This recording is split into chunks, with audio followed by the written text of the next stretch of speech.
여러분 반갑습니다. 제가 동아리 연합회 설교를 하게 된 건 아마도 제가 학부 신학과를 나왔는데요, 또 한때 마귀 동아리라고 불렸던 동양사당 연구회 활동을 했던 연유가 아닌가 싶습니다.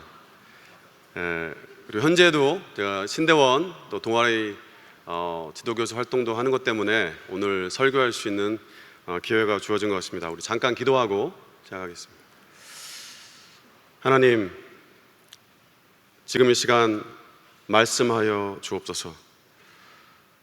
그 말씀 앞에 설교한 제 자신이 먼저 무릎 꿇기를 원합니다. 저희 모든 기도와 또 찬양과 또 예배 가운데 함께 하신 하나님을 찬양합니다. 이 모든 말씀 예수님의 이름으로 기도드립니다. 아멘. 가슴을 데인 것처럼, 눈물에 베인 것처럼 지워지지 않는 상처들이 괴롭다. 내가 사는 것인지 세상이 나를 버린 건지 하루가 1년처럼 길구나. 그 언제나 아침이 올까. 웃으신 분들은 아마도 이 드라마를 아주 재밌게 보았을 것 같고요, 어떤 분들은 이렇게 멋진 시가 있구나 생각할 수도 있습니다. 제가 읽은 부분은 몇 년 전에 인기리에 방영되었던 드라마 추노 OST의 앞부분입니다. 이 드라마는 신분을 세탁하고 새로운 인생을 살고자 도망한 노비들과 그들에게 걸린 현상금을 노리고 추적하는 추노꾼들에 대한 이야기입니다. 그 드라마에는 기억에 남는 많은 장면들이 있는데요, 제 기억에 가장 많이 남는 장면은 노비가 되면 그 사람의 몸에 노비라는 글씨를 뜨거운 인두로 지져서 낙인을 찍는 장면입니다. 그래서 이 드라마 OST 제목이 낙인입니다. 이 낙인은 노비는 주인의 소유물이라는 표시입니다. 오늘 본문 속에 나오는 종이라는 말은 원래 노비나 노예로 번역되는 것이 좀 더 원문에 가까운 번역일 수 있습니다. 추론하는 드라마에서처럼 예수님 당시에 로마 시대의 노예라는 위치는 비천했습니다. 일반적으로 주인에게는 종에 대한 생사 여탈권이 있었습니다. 여종에 대한 성적 학대도 빈번했습니다. 종에게는 오늘날과 같이 노동시간이 정해져 있는 것도 아니었습니다. 사실 오늘 본문은 이런 노예들에 대한 해방을 이야기하는 것이 아닙니다. 오늘 본문은 비유입니다. 비유는 항상 특정 진리나 교훈을 알기 쉽게 설명하기 위해서 사용합니다. 기본적으로 오늘 본문에서 종의 비유는 예수님 당시에 주인이 좋던 나쁘던 간에 관계없이 종들에게 요구되는 충성이라는 사회적 통념을 기반으로 하고 있습니다.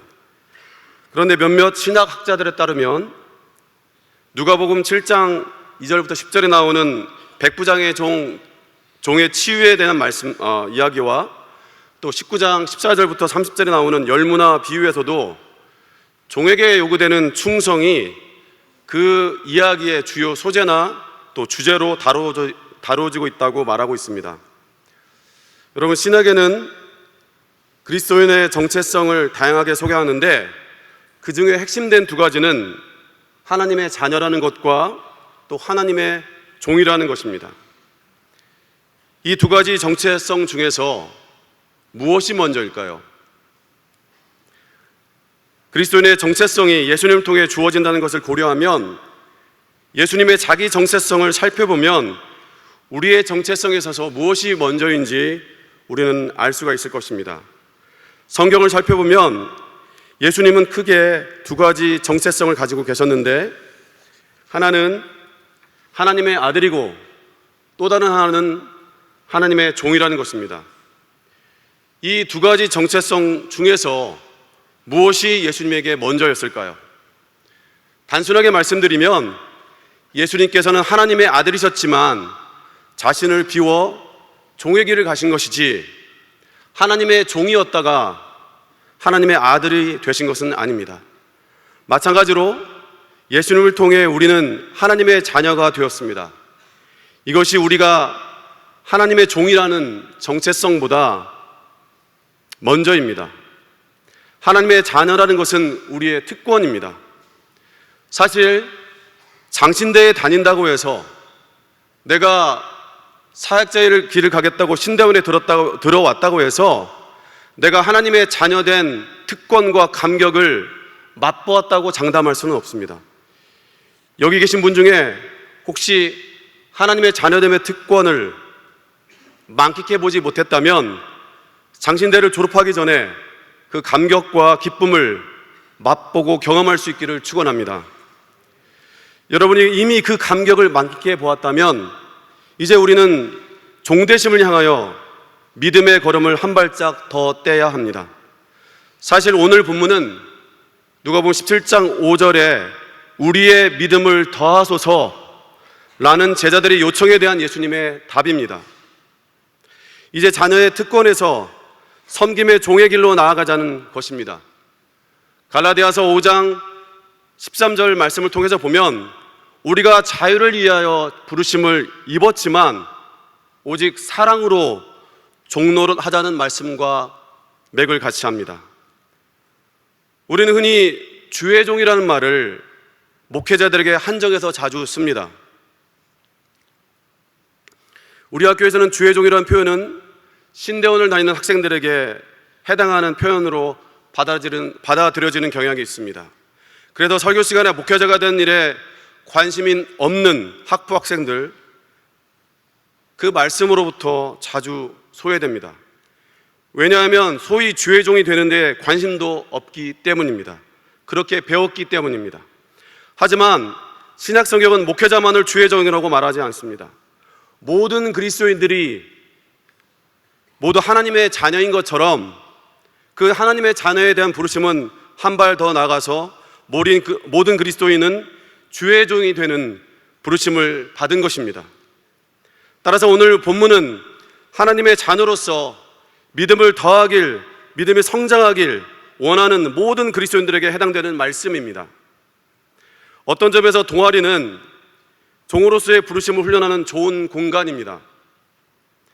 처음에 동아리 들어갈 때는 대체로 자기가 하고 싶어서 또 자기가 좋아서 또 동아리에 있는 누군가가 좋아서 그 동아리에 들어가게 됩니다.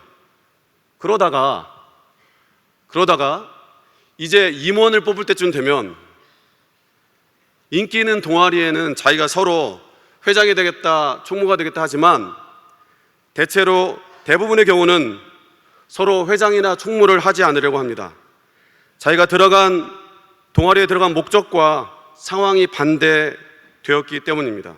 즉 자기가 하고 싶은 일을 하러 왔는데 갑자기 자기가 하기 싫은 일을 하게 되는 상황이 되어버린 거죠.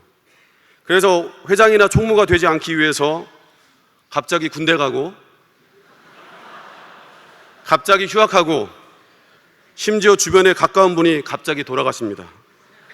그래서 회장 선거한 날 나오지 않죠. 그렇게 다 어디로 사라져 버립니다. 그런데 어떤 동아리든지 오래 지속되는 동아리의 특징이 있는데 적어도 그 동아리 안에는 누군가 빛나지 않는 자리에서 묵묵히 종처럼 섬기는 사람들이 있다는 것입니다. 오늘 말씀의 제목은 종님입니다. 종이라는 말하고 님이라는 말이 잘 어울리지 않지만 현실적으로 종님이란 말은 공공하게 쓰이고 있습니다. 주로 유명하신 큰 교회 목사님들이나 총회장님들이 그렇게 불리고는 합니다. 사실 종이라는 말에는 놈이나 년이 붙어야 어감이 사는데 어느 때부터인가 종님이라는 말이 자리를 잡아가고 있습니다. 그것은 아마도 목사님들이 그리고 교회들이 섬기는 자리보다는 섬김을 받는 자리에 서기 때문이 아니겠습니까? 사실 옛날 분들한테는 저도 옛날 분 같은 느낌이 들지만 종이라는 말의 어감이 살아있지만 요즘 사람들에게는 아무런 느낌이 없습니다. 그래서 제가 말씀을 준비하는 중에 묵상하면서 종이라는 말 대신에 좀 더 다가올 수 있는 말이 뭐가 있을까, 표현이 뭐가 있을까 생각하다가 걸레라는 말을 생각하게 되었습니다. 종론하는 어감보다 우리에게 더 다가오는 것은 걸레 같은 놈. 저한테 만약 누군가가 걸레 같은 놈 했다면 아마도 이성을 잃을 듯 싶습니다. 옆 사람에게 지금 한번 해보시면 분위기가 아주 이상한 쪽으로 흘러갈 수 있습니다. 오늘 말씀에서 예수님께서 하신 종의 비유를 걸레에 대한 비유로 바꾸어서 이해해 보면 더 분명하게 우리에게 다가올 수 있을 것 같습니다. 그래서 오늘 본문을 간단하게 3가지 정도 살펴보고자 합니다. 먼저 종에게는 주인이 있습니다. 그러므로 종에게는 주인의 뜻과 필요를 충족시켜줄 무한한 책임이 있습니다. 우리는 이것을 충성이라고 말합니다. 그래서 본문 9절의 예수님의 말씀처럼 종이 밭 가는 것을 다 마쳤다고 해서 특별히 칭찬받을 일이 없습니다. 우리는 예수님을 주님이라고 부릅니다. 우리가 예수님을 주님이라고 부른다면 그것은 우리가 그분의 종이라는 것을 의미합니다. 예수님 당시를 고려하면 종이 주인을 위해서 목숨을 바치는 것은 그냥 자연스러운 일이었습니다. 그러므로 우리가 예수님을 주님으로 부를 때는 이런 목숨을 담보한 충성이 전제가 되는 것입니다. 보네포 목사님에 따르면 십자가를 지라는 말씀은 믿음에 관한 영적이거나 추상적인 이해가 아니라 와서 죽으라 하는 예수님의 명령이라 하였습니다. 하지만 오늘날 우리는 예수님을 주님이라고 부르기는 하지만 예수님의 필요를 묻고 그것을 어떻게 섬길까를 고민하지 않습니다. 주님이라는 말은 요술램프 요정 진을 부르는 주문과도 같습니다. 그래서 주님이라는 말로 우리의 기도는 시작되지만 우리는 예수님께서 우리의 필요에 순종하기를 요구합니다. 마치 요술램프를 문지르고 나면 진이가 나타나서 주인님 무슨 소원을 들어드릴까요? 라고 말하는 것처럼 우리가 주님이라고 기도하고 나면 주님이 1분 대기조가 되어서 우리의 소원을 섬기는 종이 되기를 원합니다. 교회 안에도 가면 갈수록 섬김을 받으려는 사람들이 넘쳐납니다.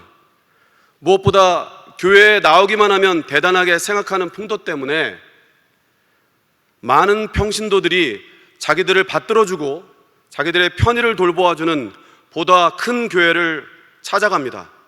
그러다 보니 교회의 예배는 점점 사람들의 입맛에 맞게 길들여져 가고 있습니다. 설교도 찬양도 사람들이 좋아하는 방향으로 흘러가고 있습니다.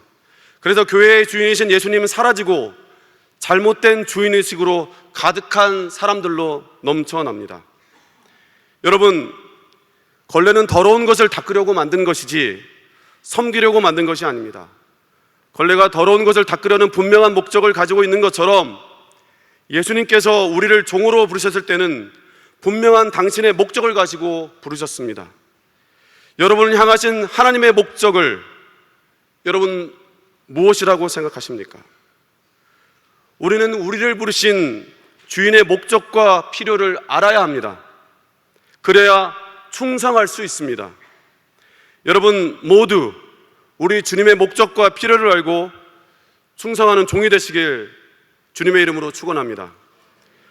두 번째로, 종은 항상 낮은 자리에 서야 합니다. 쉽게 말하자면 겸손해야 합니다. 우리가 할 일을 다 마친 후에 10절의 말씀처럼 저는 무익한 종입니다. 저는 제가 한 일을 한 것뿐입니다. 겸손하게 말할 수 있어야 합니다. 하지만 현실 속에서 정말 이것은 쉬운 일이 아닙니다. 우리는 문화적으로 유교의 영향 아래서 자랐기 때문에 행동이 없는 말로 겸양 떠는 것을 겸손이라고 생각하는 경우가 많습니다. 물론 그것도 성경에서 말하는 겸손의 한 부분일 수 있습니다. 하지만 성경이 말하는 진정한 겸손은 자신의 일을 마친 후에 그것의 영광을 자신이 취하지 않는 것입니다. 이것은 자신의 삶의 주도권을 주인이신 하나님께 내려놓았을 때만 가능한 일입니다.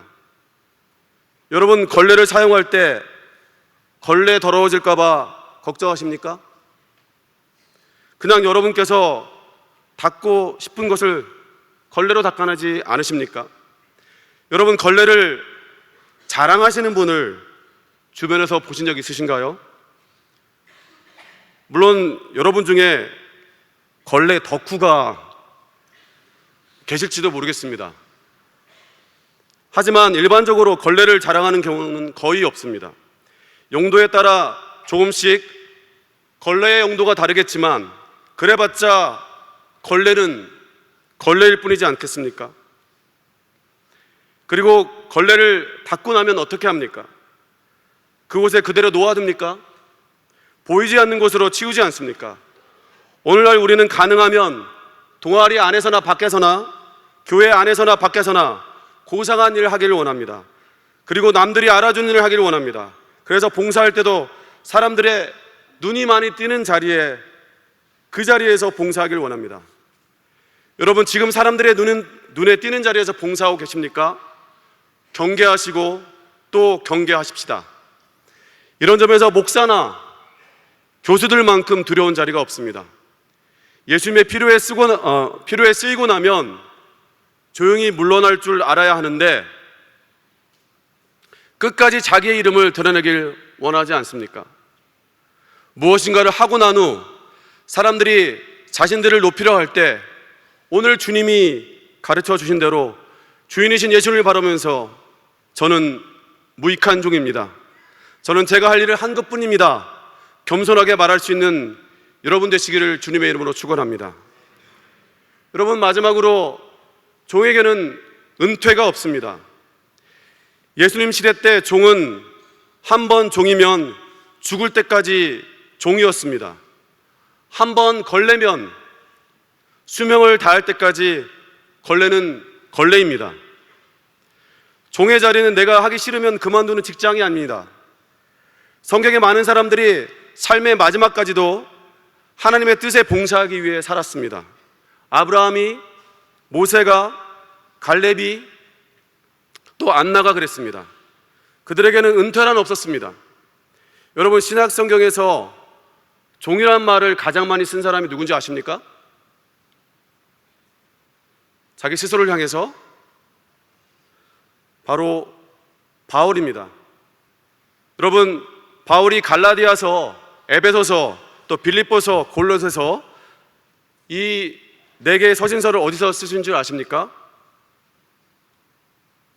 갈앱빌골, 바로 나와야죠.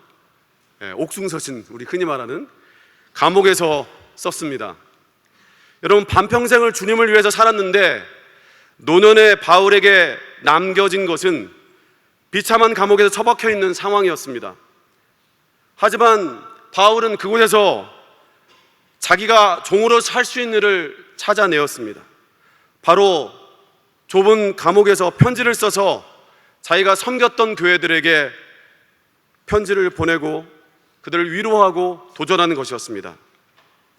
제가 부교역자로 사역하고 있을 때 토요일마다 인소된 주보를 찾으러 충무로에 있는 인쇄소에 가게 된 적이 있었습니다. 그곳에 갈 때마다 자주 어떤 할아버지와 마주쳤습니다. 그 할아버지는 손글씨로 일본어를 써가지고 어떤 소식지를 만들어 가지고 오셨습니다. 귀도 잘 들리지 않으신 것 같고 눈도 잘 보이지 않는 것 같은데 그나마 건강한 다리를 가지고 다리가 건강하기 때문에 또 무릎이 튼튼해서 지하철을 타고 걸어 오신다고 제게 말씀해 주셨습니다. 그분을 처음 만난 후 그래도 그때 제 마음에는 노인께서 집에서 좀 쉬시지 하는 생각을 하고 있었습니다. 어느 날 인쇄소 사장님께서 제게 그분에 대한 이야기를 해주셨습니다.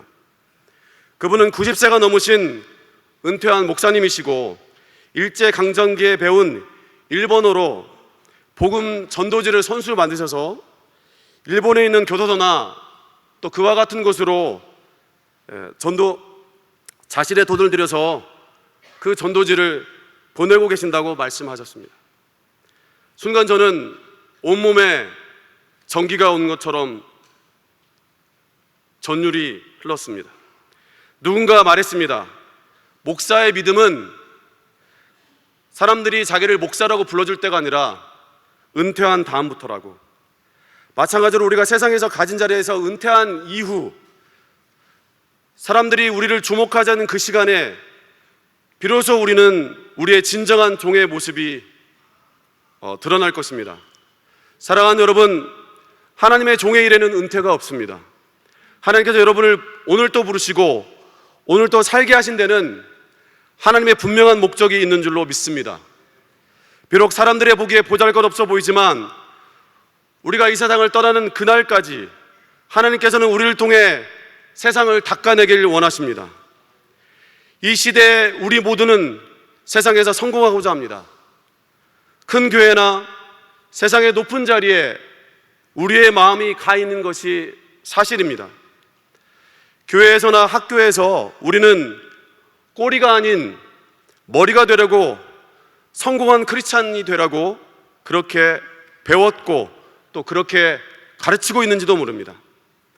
세상은 이런 기독교를 향해서 이기적이라고 비판하고 있습니다. 케네스 플레밍이란 기독교 지도자는 이렇게 오늘날 현대 그리스도인을 향해서 오늘날 현대 그리스도인들이 잃어버린 예수의 모습을 섬김의 종의 모습이라고 했습니다. 기독교인이셨던 김구 선생님의 호는 백범이었습니다. 여러분, 백범의 뜻이 무엇인지 아십니까? 백범이란 말의 뜻은 백정의 백과 범부의 범을 붙여서 만든 호입니다. 백정처럼 천하고 평범한 사람인 김구 자신이 이렇게 나라를 섬기는 것처럼 모두가 나라와 민족을 섬기고자 하는 바람을 이 자신의 호 속에 담은 것입니다.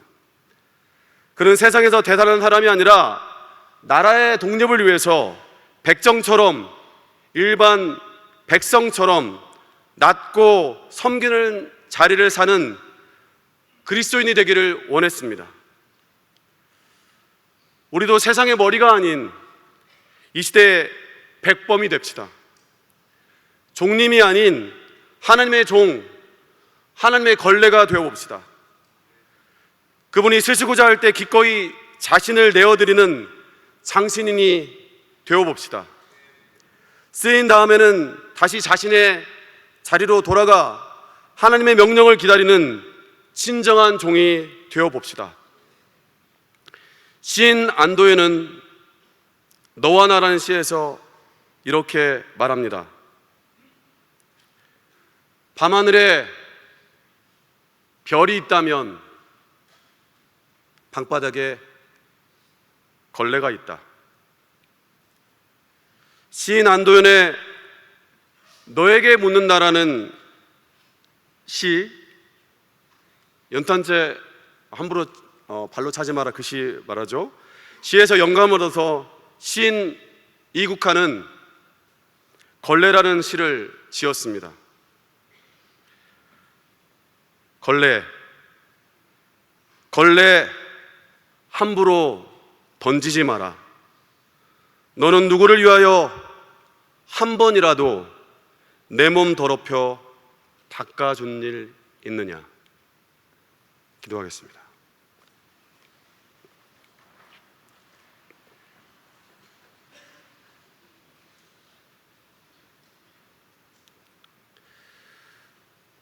아버지 하나님,